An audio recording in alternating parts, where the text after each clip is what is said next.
When you're going to sleep at night, the Prophet ﷺ said, in those moments, an angel comes to you and says, "Ikhtim bi khair, ikhtim bi khair, ikhtim bi khair." End your night well, end your night well, end your night well.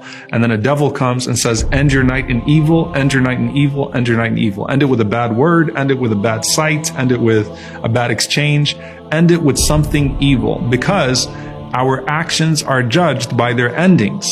Okay, right? So this is your last moment of the night, and you're going into death, right? Because at night when you sleep, it's al-maut as-sughra. It is your minor death. You don't know if you're waking up the next morning.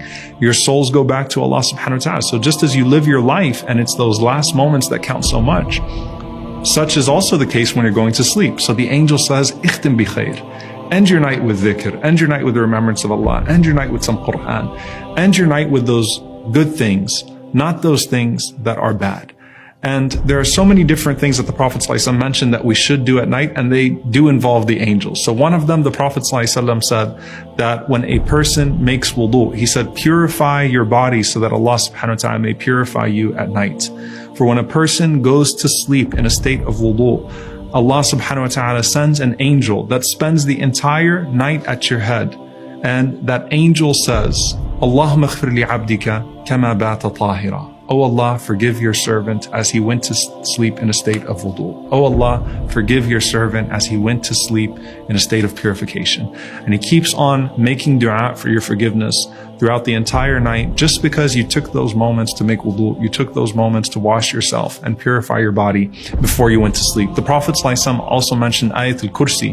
To recite Ayatul Kursi, the Prophet ﷺ said that it would stand guard for you, that Allah would send an angel that would stand guard for you and protect you from any shaitan that could come anywhere near you throughout the night. And so just by making wudu, just by reciting Ayatul Kursi, by reciting those things, you have an angel that stands guard for you. You have an angel that seeks forgiveness for you throughout the night.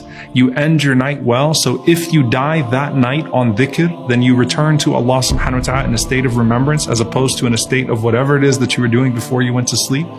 And if you wake up in the morning, you wake up already oriented towards Allah subhanahu wa ta'ala, ready to cling back to those things that you went to sleep with, so that you can continue your direction and your pursuit of Him.